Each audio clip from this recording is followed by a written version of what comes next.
Facebook family and friends, what's happening? Good early Saturday morning. What's going on, you guys? You know what it is. It's Formers Anonymous Saturday morning, where we discuss our recovery and try to share what we know and what we've done to get to where we're at in our lives, and help you to figure out where you're at in your lives. And as always, we're gonna welcome Sammy Wrangle Dangle, Sammy Wrangle, to our feed. Um, just so you know, he is the founder of our program, and I guess he's my friend. I don't know. Well, anyways, let's say good morning to the big-headed dude. What's up, Well, massive dome man? I'm certainly not your best man, that's for sure. Yeah, no, you are not.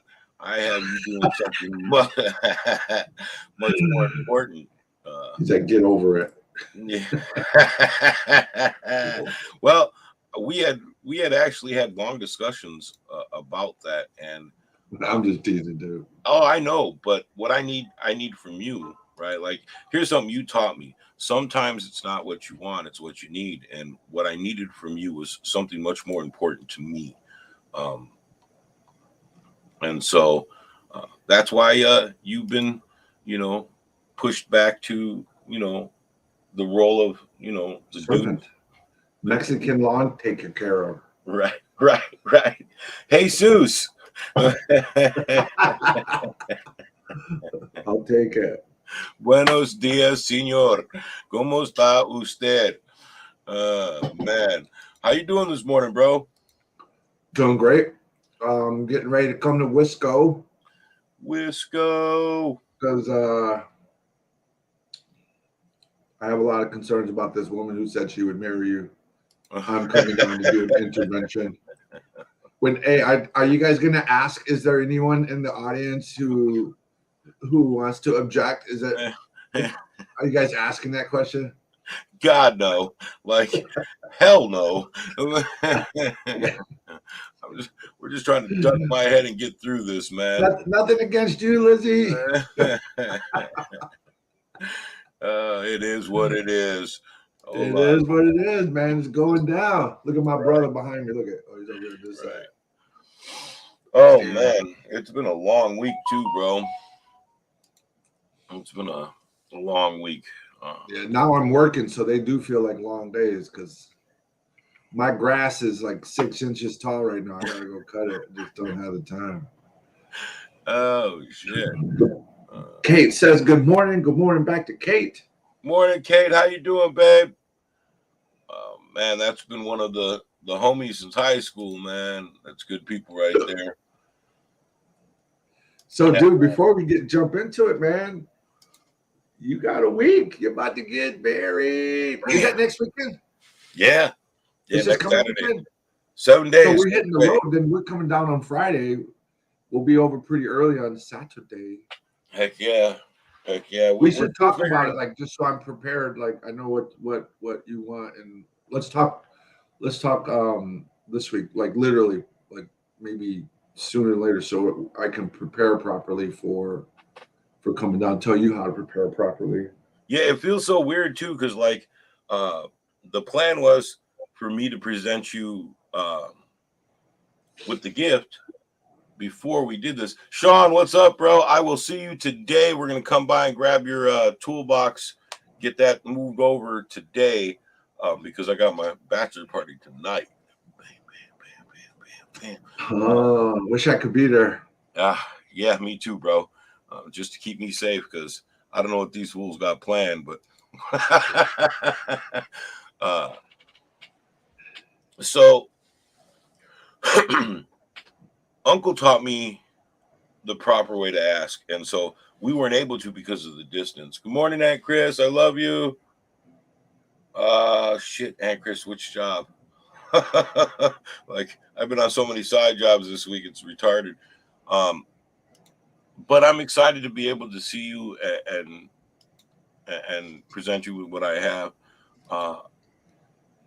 So we're doing a traditional American or Euro Christian ceremony, but for me, that's that's not what I'm about. You know, myself, this is more for our family and for Lizzie and me. You know, I'm excited too. Um, but for me, having the ceremony properly blessed is more important to me. You know what I'm saying? Oh yeah, it got through. Um, so I'm excited by that, man. Like, there's a vision in my head. It's been hard as well. Like last night, our friend came up from um, Tennessee, Lizzie's maid of honor, and she got in at 2. And so she called us 20 minutes before she got here, and she's been on the road all day. She worked. I'm like, you know, hey Jenna, what do you want to eat? I'll run out to McDonald's or Taco Bell, or whatever, and bring some food real quick.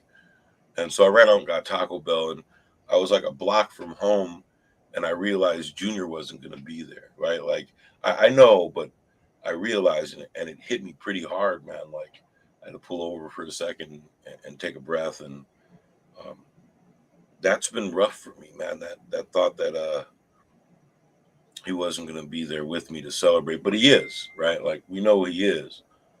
We're going to do some stuff to honor him.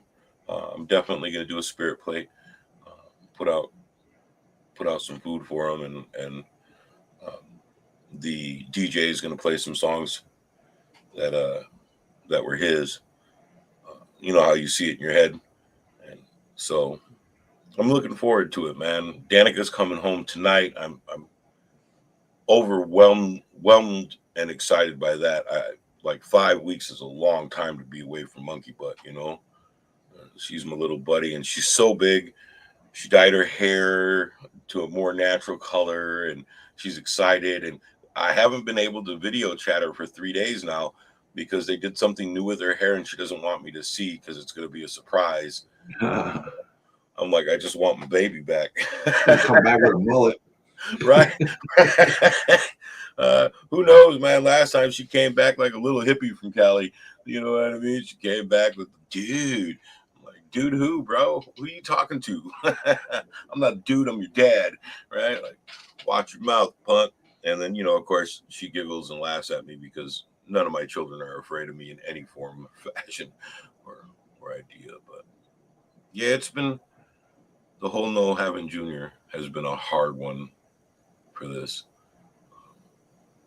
Just because he was so excited and so happy for me when I had proposed, and he was there with me, and so I'm just gonna make sure we do it right. Make sure he knows that we love him. So Lizzie is talking about getting a life-size blow-up picture poster of him riding the scooter, or we got a picture. We got a picture of him. He passed out in Mateo's baby bed, like his toddler bed, and he's like laid out on his back, and he's got one hand in his pants, and he's got the dog next to him, and he's just like snoring. We were gonna do that one, but I think we're just gonna do a bunch of smaller pictures of him and place them out in a memory. But yeah, I'm excited, bro. I'm ready. Ready. It's just a piece of paper. That's what I keep saying. Well, it's you know what it is. Despite the roots of its origin, it's a ceremony, right? And it's funny because ceremonies are important to our people. Ceremonies are worldwide. That's how you know they're important. There is no culture in the world. There's no group of people. There's no country that doesn't have ceremonies. From when you look at all the indigenous tribes all over the world, right? All those tribes indigenous to their homes all over the world, all the way up to the government that's in control, there are ceremonies for everything. Right? Like the ceremony is more important. The act of the ceremony is more important than the root of the ceremony because it's something innate in human beings. You know, it's if it wasn't innate, if it wasn't something that we have to do, and I can talk about a little bit why I think that is. You know, my family and I have talked about these things. There's a reason we do these things. And so for you, the importance of what you're doing in the spirit is more important under the theological or institutional or systemic approach to how you're doing it, because what it is signaling those around you, professing though, for those around you, what is most important to you, right? If you don't declare it, there's something that's missing from that, right? In many ways. So it's like you have to. Here, let me share. I was writing about this the other day. Thanks, Scott.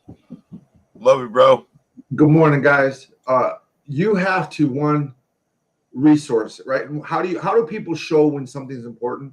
We resource it. So you invest all your time and money, effort into that. You dedicate a bunch of time to it, right? You declare it, which I think this is the part of that declaration, and then you're accountable, right? Those are the ways that you have bought into the spiritual part of this relationship.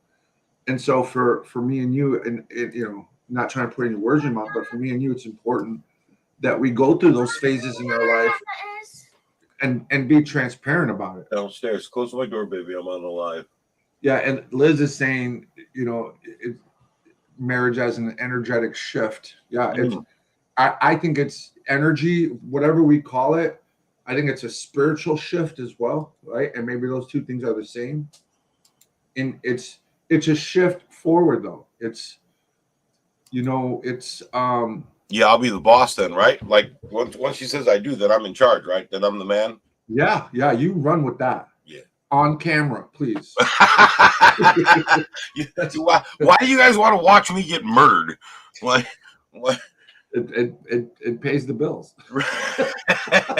Makes for good TV, guys. Makes for good TV. Dude, hey, listen, I'm about to post this TikTok from yesterday. Look. Side note, I don't know why this reminded me, but your murder comment. I found this new little like hole in the wall taco wings place yesterday in town here.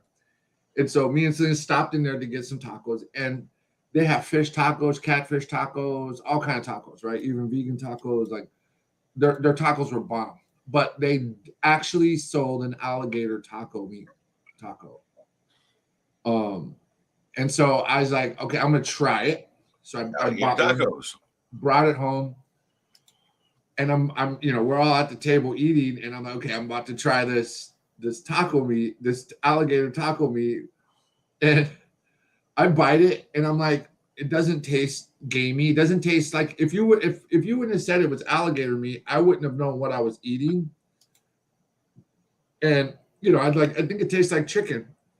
Julie blurts out, and that's how babies are sold. What? Oh, shit. Somebody was like, Julie, there is something seriously wrong with you. What are you talking about? Right? It was like, I don't even know where that came. Dude, it could have been the most random, absurd thing. I love now Julie she's so talking much. about baby trafficking and selling baby. Oh, Julie, maybe you're missing it. I'm talking about this alligator. Like, she's like, no, it's big. They always say like you can't tell what it is, and I'm like, I don't get it. Like I don't see the connection between babies being sold and eating an alligator taco. If anybody else makes the connection, please let me know. It was hilarious, dude. I was laughing so hard. My face was locking up from laughing so hard. Oh God. Anyway, no, we don't want to see you be murdered for free. That should be pay-per-view. Hey, we might be able to cover some of our bills for upcoming. That's what I said. That's how the bills are paid, man. Right. Like catch up on some of these. We'll make enough to get these new cameras. Look, Liz looking out for you, talking about you're just joking, right? Like she's Liz trying knows. to cover for you in case Lizzie's listening. Don't criticize my boo. Liz knows. That's my new BFF. You see, she supports me. I wouldn't know. I've never eaten a snake as far as I know. I've been to prison, so who knows? To me, alligator tastes just fine. I've never tried alligator, but to me, snake has a fishy taste, right? It has Fishy taste. yes. I heard it tastes like chicken. No, it did not taste like chicken at all. There was no Maybe chicken you in ate that snake. I would have guessed that it would taste like fish if that's what it primarily ate. I don't know what rattlesnakes eat. I'm assuming the souls of young children and human beings. That's fishy. Yeah, that would be very fishy. Yeah, it didn't taste good to me. I did not like the taste of rattlesnake at all. Maybe it was the way it was prepared. But no, not a fan. Not a fan. No. Yeah, I don't. I mean, they're trying to get me to eat squirrel around here. Squirrel. I've had squirrel.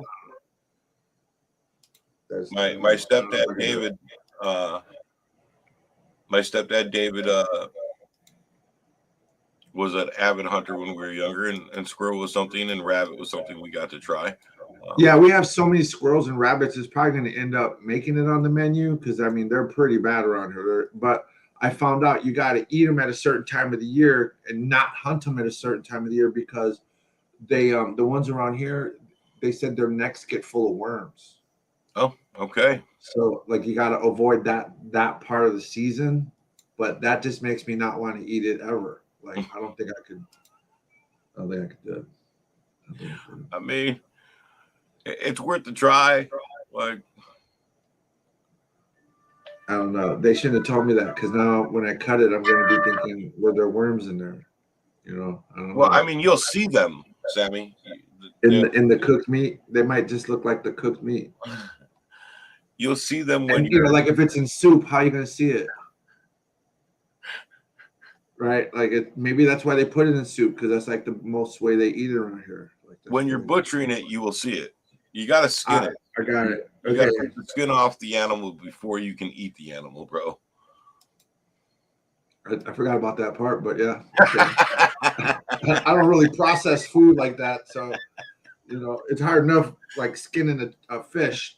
I don't know if I've done a rabbit yet.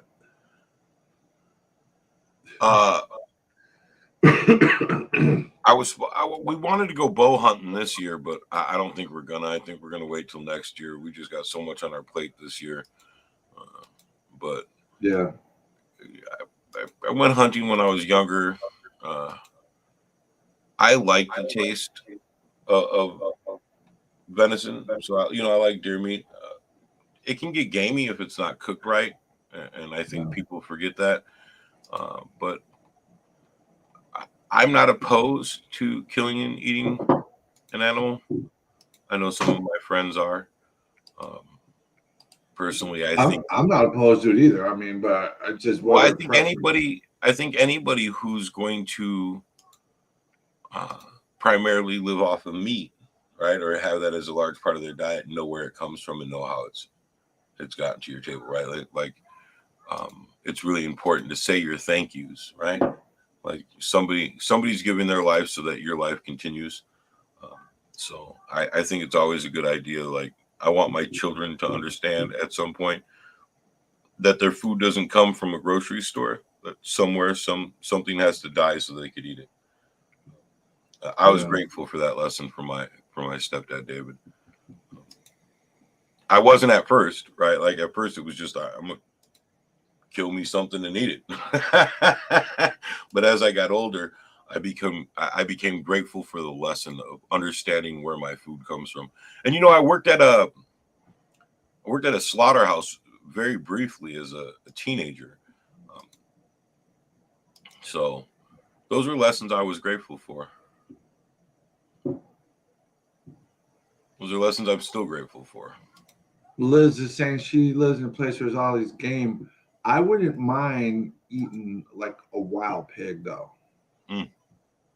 Yeah, I'm with you, Scott. Like, yeah, I think it's I think it is important to show gratitude. Like I appreciate it. That's why I don't just randomly kill things. You know what I mean? Yeah. I need to have a reason to kill a person or an animal.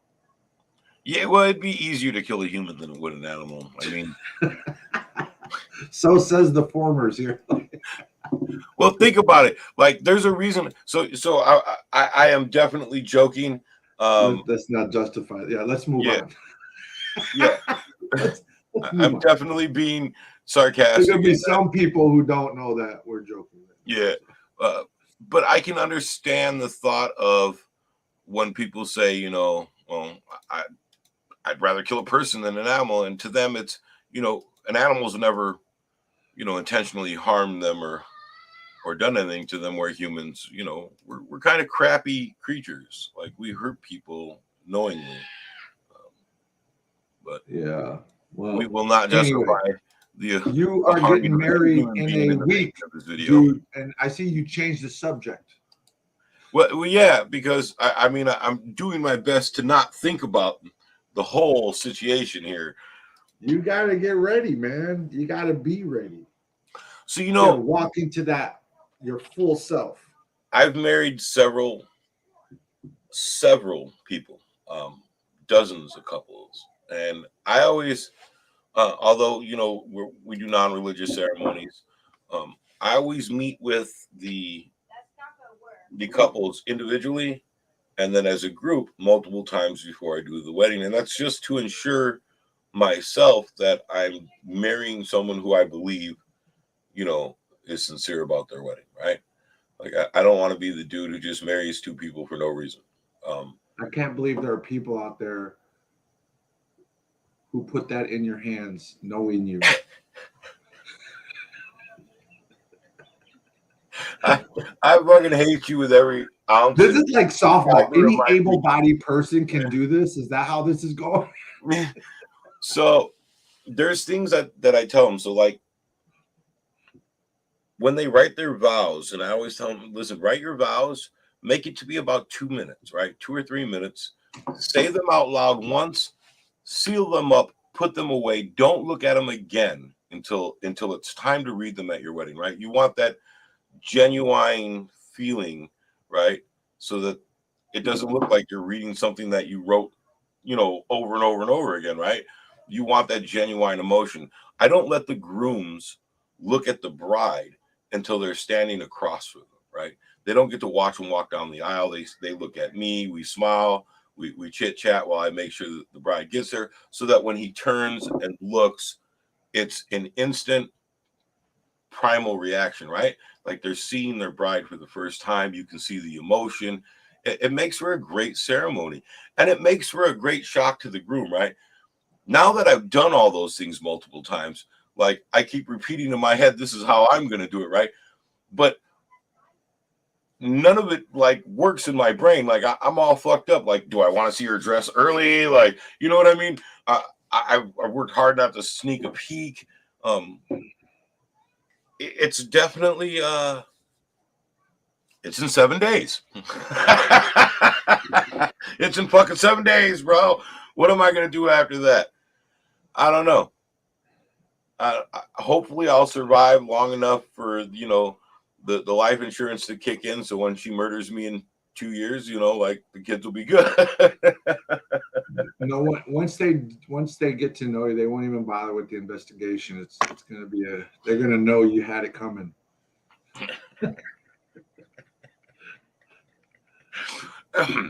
So listen, you got to hop off in 25 minutes. You got a lot to prep for. I do. You know, I do think it's important that we're talking about this reflection, because one, it's a big commitment, right? And all joking aside, right? It's you know, I think when you think about how far you've come in your life and where you've come from and where you're heading now, and you look at this, and you know what, people who haven't been with you since you know, I met you when you got out of prison, so I don't really know what you were like before that.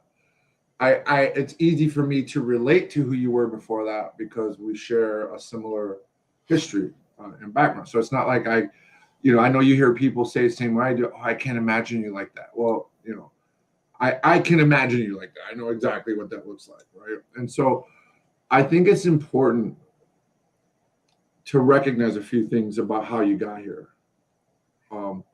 One, your past is an important part of who you are right now.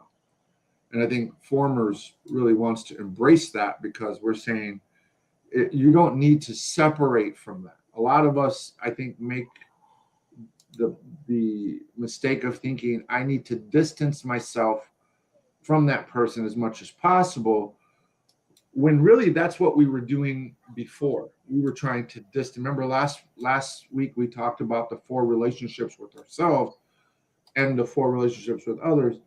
Everything about that lifestyle was about putting distance between those things, which is what causes the imbalance, right? Because step 5 is when you talk about your wrongs and your wounds, when in step 5, and then you start talking to that about that to others, what you're doing is actually closing the distance between you and that part of yourself. Yeah. Right? A lot of us who are early in recovery are constantly thinking about how to cut that out, how to separate from that, how to distance ourselves. That's the wrong way, in my opinion, to look at that, right? It's not the best way to look at it. I think a better way to look at it is mending that relationship between you and that part of you, closing the distance on that. And what that means is that you make peace with it. See, when you want distance, you know what that speaks to, Monte? When you try to put distance between you and something, what is that rooted in? That's rooted in fear, literally, right? So do you have any phobias, Monte? I do. Which one? Like, what's one phobia? Heights. I have a problem with heights. Right. I fell off a roof when I was young and almost died. Yeah, and I've developed a sense of fear of heights. I didn't always have that. It just came about one day. I don't remember why. But do you want to be closer to heights or further away from heights? Further away. I don't want to be closer. Right. Right. And so if you're afraid of snakes, do you want to be closer to snakes, further away? Right. What is motivating that is fear. So we try to put distance between the things that we fear. But those things that you fear typically aren't going to go away. They're going to always be around you. And so if you don't make peace with it, you're constantly being triggered by fear and panic and anxiety. Do you see what I'm saying? And so your past is very much a part of who you are today. And it's helped you become the man that you are today as of today. It's not like you set that out, but that's a part of that plan that's bigger than you are, right? Like there are things happening in our lives that we may not understand today, but will make sense later. And, all those families you helped marry, all the people that you talked with and tried to help through things, the way you're loving your family now, the way you love yourself today, the pillar you've become in your community. It's only remarkable to people who don't understand that this is ultimately what happens as a result of living a life where you've made peace with life. And so now the next stage, the next evolution, in my opinion, is you're now going to make peace in life with someone else in a real way. Now there's 2 people who are on that journey together, doing it together. And now there's 2, and then there's your nuclear family, right? And so when I think about how far you've come to get here today, just like us. Good morning, Erica. Morning, babe. When you think about that, you realize that it was all leading to this week. It was all leading to this moment. And there is not a natural purpose for this. You have to assign the purpose for this. And so I think for this week, you're really zeroing in on what is the purpose here. And maybe it's, unique to you what that purpose is. But in order to honor this relationship, recognizing what your purpose here is and what your intentions are, and making peace with whatever fear you have. And because marriage is about closing the distance as close as you are, it's basically saying now you become even closer, right? You join. Now you have 2 people who are joining, and you're blending your family in a way that's powerful. You know what I mean? Like, so I think it's important for you to make peace with that. Enjoy yourself tonight. As much as we joke about it, I know a lot of us are just joking. It's important to start telling yourself, like, I'm closing this distance in a meaningful, very spiritual way you know, and that piece I told you about accountability. I hope that the people in your life, including myself, remain constant with you, because that's how you're held accountable, by being transparent. How many times do people get married and then all of a sudden the husband is abusing his wife? That's not what's remarkable to me. What's remarkable to me is all the people who are at those freaking weddings who don't show up for stuff like that. Yeah. Or when you're having a hard time and people don't show up. It's not just you in this ceremony, it's all those people. The community shows up because the community is saying, we're here for you. We love you. We want to honor you. We want to be there with you. We want to witness your great day. They should follow you throughout life. That's where you're held accountable. Yeah. You know, and it's not accountability like you need to do something wrong. It's sometimes the accountability, you know, sometimes that level of support is there when you're this is all going to be uncharted territory for you. You know, and it's a healthy relationship, so to speak, you know, especially compared to the other ones you've had, where you're also in uncharted territory with that every day. You know, so I think in the next few weeks, in the next few days, as you get approaching your big day, man, it's okay to like reflect on Junior, reflect on your past, reflect on all the steps, man, everything you had to do to get to this point in your life. How long you been out now? 10 years, January 18th. Jesus Christ, bro, 10 years. I've been home 10 years. And you know why it's a surprise? Because I really think you've been focused on just living your life in the best way possible for and with others. See what happens when you pause though? Right. You start to pull out those milestones that are so important for you to build on. Listen, with all the kids I have, I don't know how to pull out anything. It is a surprise to me at times. Like I'll sit down and be talking, and sometimes it's like I just got out. And then I think about how it was when I just got out, mentally and emotionally and psychologically, and realize I am galaxies from what I was when I got out. Right? Like when I got out, I was ill prepared for the realities of this world. I remember being absolutely ashamed that I couldn't order pizza. You know what I mean? Now I can pop up my smartphone and find midget porn in 0.2 seconds. You know what I mean? Like I can find out facts. Like who needs school? Who needs school? What is the square root of 237.5? The square root of fuck you, math. like I remember being afraid that everybody who's seen me seen a large convict tattoo on my forehead and said, you know, bad person, untrustable, right? Like that's what it felt like walk out the door.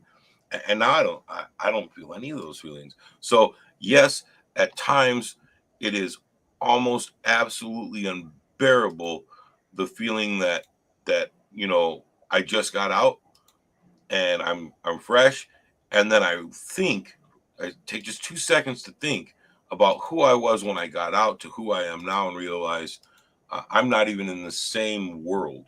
Like we're not even in the same dimension.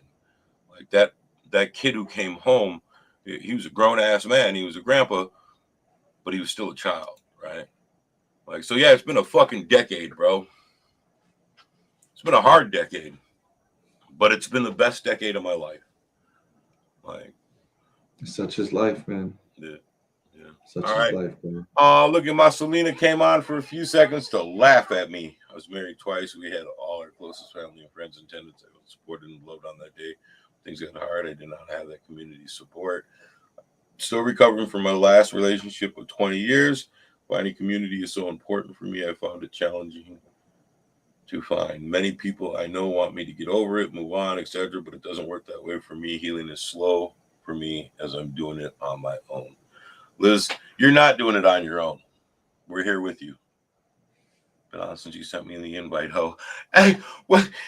You know what, Selena? You're grounded. Right, get him.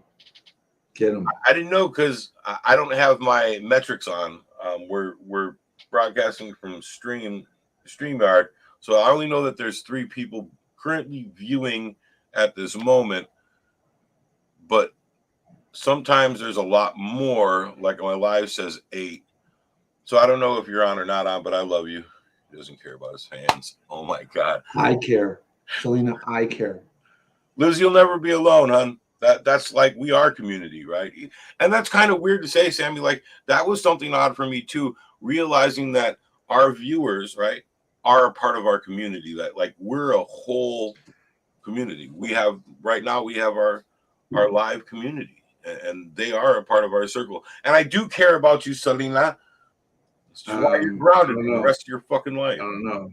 It doesn't look like it. You didn't know she was on. See, Selena, you can't come on here and encourage Sammy to abuse me. Listen, I want to touch on Liz because Liz reminded me of what the point I was making earlier, which is the reason we do ceremonies, right?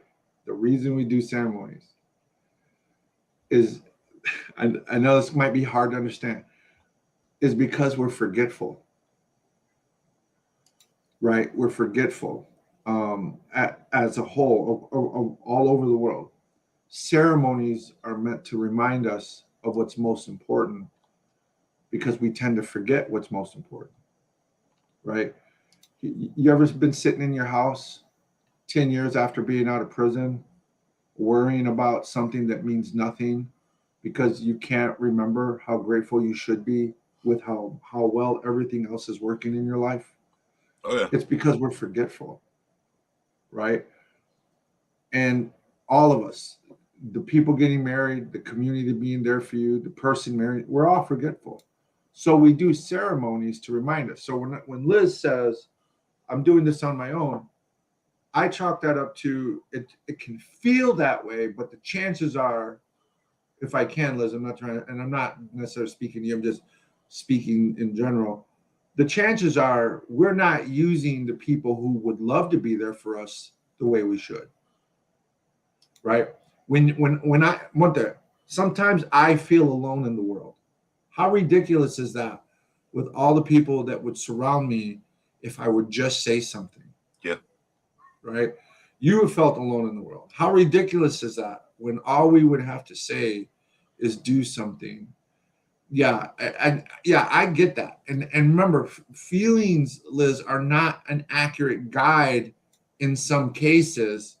Sometimes those feelings come from a dark place, and we have to be able to know the difference. You know, how many people that we love have killed themselves, and then we sit back and wonder, like, why didn't they reach out? Or, you know, what did I miss? Like, there are people who come out who would say, I would have been there, you know, or are shocked. There are people we know that love these people who did try to be, but that person felt so alone in that moment. And sometimes those thoughts block us from seeing the love in our lives, the freedom in our lives, the things that matter the most to us, right? And it comes with anger too. Anger will have you forget that you have obligations out here. It'll have you forgetting, not caring, not thinking about the risks you're about to take to express your anger that might result in like a catastrophic loss for you and your family, right? Like sometimes these feelings trick us. And you know, I'm gonna challenge you, Liz. If all your friends live online, you gotta fix that. That would be one good place to start. If you need to make some friends, you know, just at times. I got you. You know, I hear you. It's me too, you know, and it's just like we have to be able to remember. That's why ceremonies. Why do you think we hang pictures on the wall? Why do we keep rings? That's why in FA we talk about those spiritual relationships with people, places, and things. And it might sound silly to have a spiritual relationship with things, but I have a relationship with this thing. I have those pictures up there, those certificates up there. It reminds me, you know, it reminds me of what's important because we're forgetful. Monty, you may not know this. That's why we're supposed to pour tobacco every day. Yeah. I know. It's a practice in remembering, right? Like, yeah. I got a little spot in the yard every morning when the first time I leave the house, I make an offering to say thank you. It's also why a lot of people don't understand, and they ask why we allow our hair to grow long. And there's multiple reasons, but one of them is to remind us of patience, right? Like you can't be angry and brush your hair. You can't be angry and braid your hair, right? It doesn't come out right. It doesn't go right. And so one of the reasons why we're supposed to grow our hair long is to remind us every morning when we wake up, before we move out into our day, that we have to be patient. We have to be patient with ourselves, and we have to be patient with others, and we have to move forward in a direct manner. And that's one of the reasons why, like Lizzie's family, they don't understand, right? And so we speak Spanish, and so they assume that Mexican is different than Native American, or they assume that my family doesn't know its ways, and they'll ask questions, and they're in no way being disrespectful, right? They're just wanting to know why my son is going to be 3.5 and hasn't had a haircut yet, right? There's traditions that I follow that I want my son to know, and one of them is patience. Like I make him brush his hair every day. We brush our hair every day, right? Like we keep our hair clean. We look presentable. Even if you are a savage little monster, you will be a clean and presentable savage little monster. So yeah, remembering is important because we're human and we forget, right? We're shishin dead the like we're peoples.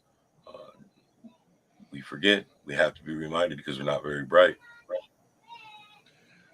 I didn't know Liz was a social worker. Social Workers Unite. That's my social work degree up there, right? Both of those two, right there. They're up there.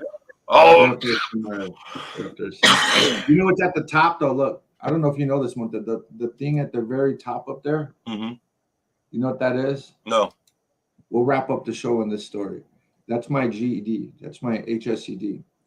When I went to KCC in Kenosha, the minimum work release over there, I already had my GED. I was just getting out of program, and I wasn't thinking about college. I was thinking about work, like I needed to work. Some old lady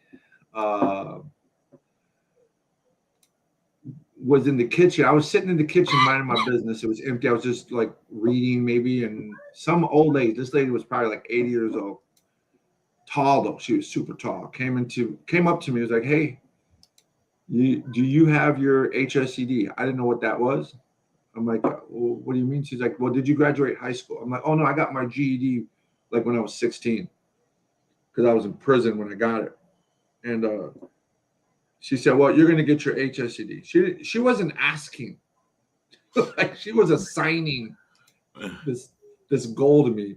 Like, "Well, you're going to get your HSED," and then she literally sat down right there and signed me up. Like, and I was just like, "The fuck is this?" You know, like, what is she? You know, I'm like, "Yeah, okay, whatever." You know, I didn't really thinking that. And she was like, let's do like a pre-test or something and see where you're at, and I can tell you then how long it's going to take. And she's like, "You're probably ready to take the test now. You know, I'll probably just do some like touch-ups with you." Took the test. I got the HSED. It only took like maybe 6 weeks. Got it done. So I'm going to school.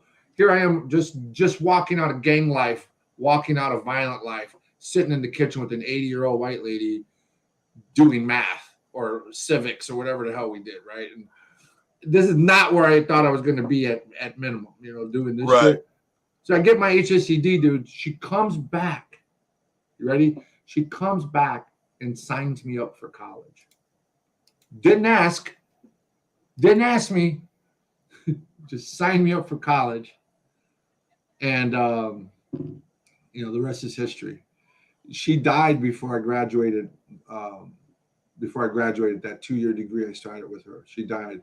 But she was definitely somebody I was thinking about. And so I keep that up there because there, again, is, you know, it's what difference did it make in my life? But the ceremony was important.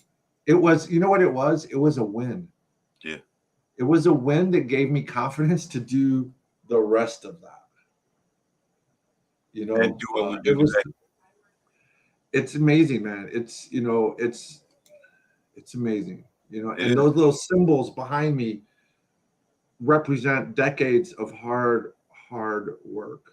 You know, discipline, sacrifice, debt that I'm still paying off right now. Right, like it's. You didn't qualify for any of the relief? I got all my student debt at the master's level because there is no support for that. All my student loan debt is only at the. I got a free ride because of they were all academic scholarships. I had 4.0 all the way through school, so I got all the money. I basically got a free ride because of how intelligent I was, how well I was doing in school. But at the master's degree, you got to pay for Everything. You got to pay for, and it was all loans. And then I got stuck not only with my loans, but Denise's loans in the divorce. So that sucked. But anyway, ceremony, brother. This whole week is a part of that ceremony. So you need to be mindful of that. All week. You already know, bro. All right, everybody. We love you guys. We appreciate. We got to cut out early today. I got a ton of stuff to do. I got to go meet with a client real quick before we start prepping, and I got to move a toolbox, and then it's bachelor party time tonight. I think we're going to the Chippendale dancers. I don't know what it is. It's just don't do anything that Lizzie is gonna fuck you up for. That's all I'm gonna tell you. I didn't know Disney had dancers. That's some pedophile shit right there. I'm gonna separate from that. All I know is we're gonna go meet Chippendale from Disney's. Well, you go look at them dudes. I'll shake it. Hey, I don't know if you've seen it, but I got my nose. I've not seen that. My nose and my ears waxed last night, live on Facebook. It was. Oh, is that why your beard looked thinner?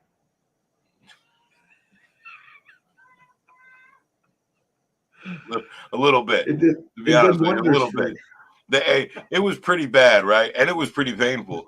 But somebody had said something about doing a bikini wax, and that's when I realized that I have a price. Like, I have a price. I will do things for money. So just so you know, we'll put it out there now. I am willing to create an OnlyFans and bikini wax my butthole for $1,000. That's when I realized I'm different, man. We're not the same, bro. I couldn't do it, man. I couldn't do it. Like, yeah, Selena, I got a landscaping crew on side to take care of his eyebrows. Just so you know, my eyebrows are on fleck. She did my eyebrows. She waxed my eyebrows, my unibrow, my nose, and my ears last night. And then we're getting a haircut and blended in the beard. And I'm going to trim the beard down. He's got to use a weed whacker and a hedge trimmer. It's a full yard. I'm over this, you guys. I hope you guys have a great week as always. Thanks for joining us. Next week we'll push forward. We'll push forward with 5 and keep growing together, you guys. I love you guys. Have a wonderful day. Enjoy your week. We will see you. I will not see you next Saturday. Yeah, next Saturday is not going to be. We're just going to fade it and trim it into the total. But thank you, Selena. I love my beard as well. Next Saturday will not. We will not be live. This is the extent of my beard. This is it. This is 9 months right here. Hey, before we go, you know what's funny is I always blamed the patchiness on being native. You know, we're native. We don't get it. My dad, like my mom's family, would talk about being, native and from Mexico and, from northern Mexico, Apache, all this. And my dad was almost 100% Scottish. Like, I'm almost a full 50% Scottish, right? We got our DNA and stuff back. And I can tell. Like, as I got older, that baby filled out, right? Like, I'm going to start calling people lassie and laddie, wearing a kilt. What was that Mel Gibson movie about the Irish? Oh, no, it was about the Scottish, and it was Braveheart. Yeah. So, I dare you when you're up there and you get married, be like, freedom. and then just run like in my tux, just run into the woods. You can't catch me, laddie.